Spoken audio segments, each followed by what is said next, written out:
What's going on, America? I'm the right-winged angel out of a Mac, and in this video, we got to talk about these two white women who stood up to the black women who tried to cancel them for wearing quote-unquote black hairstyles. Did you know that braids and dreadlocks were owned by the black community, and anybody who wasn't black that tried to wear them would be severely reprimanded by black people? When we come in, no, never. Well, I've seen a lot of white women who stuck their tail between their legs when they faced this kind of backlash and decided to get their hair redone because they couldn't face the pressure of dealing with being called a culture vulture or being accused of cultural appropriation. Well, with these two white women that you're about to see, that didn't happen. They stood their ground, and I'm very, very proud of these white women. Let's check this out. To everyone that's just so pressed because I have braids and I'm a white girl, I have one question for y'all.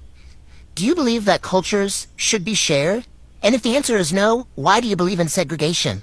Hey, that's a great point, because if America is supposed to be this big melting pot where we have cultures from all over the world that can come here and we can share, we can learn from each other. But if you don't believe in that, if you believe that we should be segregated, you believe that black people should have their own culture and nobody should touch anything from black culture, white people should have their own culture and nobody should touch anything from white culture, along with Hispanics, along with Asians, then you're a racist, pretty much.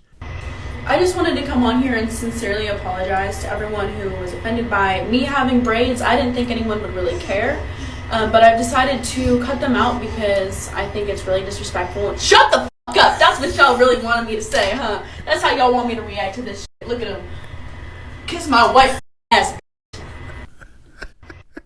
Oh my God, that was perfect. Oh my God.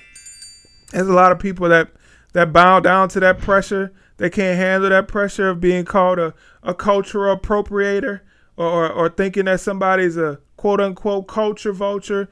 But this woman right here, shout out to her. Kudos to her. She's a very, very brave woman. She shows this huge display of confidence in this video, and she got to keep it up.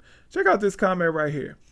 Who has the folding chair? I don't know if you guys know what they're talking about, but basically the guy who was in the Montgomery, Alabama riverboat brawl that was hitting white people over the head with a folding chair. Yeah, they're calling for somebody to hit her over the head with a folding chair because she has braids. That is so disgusting. Oh my God. But some people are allowed to be racist and most people are not. But that was just one of them. So I wanted to show you the other one. I think this one is pretty hilarious. Unfortunately, they took the video down, but I saved it before they took it down. Check this out. Of course, it's always the black women with weaves who want to hate on my beautiful, free-form, curly dreadlocks. It's like, no. Bye, Shaquandra. Bye, Shaquandra. Isn't it crazy when the tables are turned, right? Because black people can call white people Karens all they want. That's not seen as racist, right? In my opinion, I believe it's a racial slur that is used for white people. But most people don't agree with me on that. Most people think it's fine. It's no big deal. But races like black people, they don't want anybody demeaning them.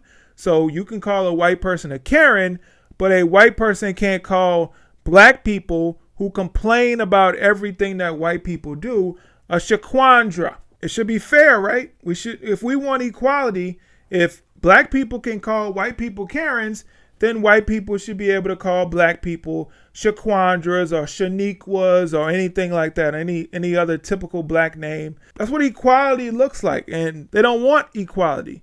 They want to be superior. They want to be able to do things that other people can't do. And if you want to have that type of power, then you don't want equality. You want superiority. You want to be a black supremacist, which I believe there are a lot of black people in this country that do want to be supremacists. They want to have dominion over white people. That's why they want to not allow white people to use certain words. They want to not allow white people to get certain hairstyles. They want to not allow white people to partake in certain activities or listen to certain music or make certain music, they want to own these aspects of what they call black culture. And I don't think that's good for anybody. If somebody is taking from your culture, then that must mean that they like something about your culture. They say that imitation is the best compliment, right? If somebody imitates you, then they must like what you're doing. They're not going to imitate something that they don't like. So if you feel like braids are a black thing, or you feel like dreadlocks are a black thing, which braids are definitely not a black thing. I'm not sure about dreadlocks. I know in the name it comes from a Rastafarian people, so it could be more of a black thing. But if white people are trying to adopt those hairstyles, then obviously they like the way it looks on black people and they want to get it themselves. But it's just a shame that we hear so much about cultural appropriation when it comes to white people doing things that black people do, or trying to look like black people. But nobody wants to call it out when it's the other way around, because I believe that black people, especially black women, participate in cultural appropriation probably more than any other race in this country. Case in point, black people do not have naturally straight blonde hair, or naturally straight hair in general. Their hair is kinky and curly, right? Some people would call it nappy. I wouldn't call it that. I believe that black hair is unique and it's beautiful. So when you see a black person who has long straight hair, right, the hair that looks like it would grow out of a white person or a Hispanic person or an Asian person, isn't that cultural appropriation? Because black women's hair does not naturally grow like that. So if you're trying to look like another race, then you're culturally appropriating that race. And you don't even have to say it's white, because the hair that they get, so a lot of times comes from Brazil, comes from India. If you've seen the videos, they have children that are getting their, little girls that are getting their head shaved just so black people can have straight hair. It's disgusting, and I hate this culture that has been created with these bundles, these lace front wigs, and all this BS that you see on a lot of black women. It's shameful that they don't wear their natural hair, that they're afraid to wear their natural hair. I understand that it's a lot of work to deal with your natural hair, but guess what? If God gave it to you, then he expects for you to take care of what he gave you. So stop wearing those stupid looking weaves. They look like baby doll hair, especially the synthetic hair. But I get a lot of flack and backlash from talking like this, because black women believe that if a black man says anything negative about how a black woman chooses to wear her hair or somebody else's hair on her head, then that black man must be gay.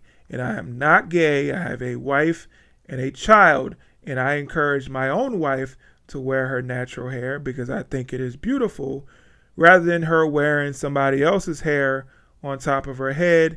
I think that is a sign of mental illness. Just a little bit. You tell me what you think. Thank you so much for watching this video. Please hit the like button, share, comment, subscribe, all that good stuff. All right, catch you guys in the next video. I'm out. Peace.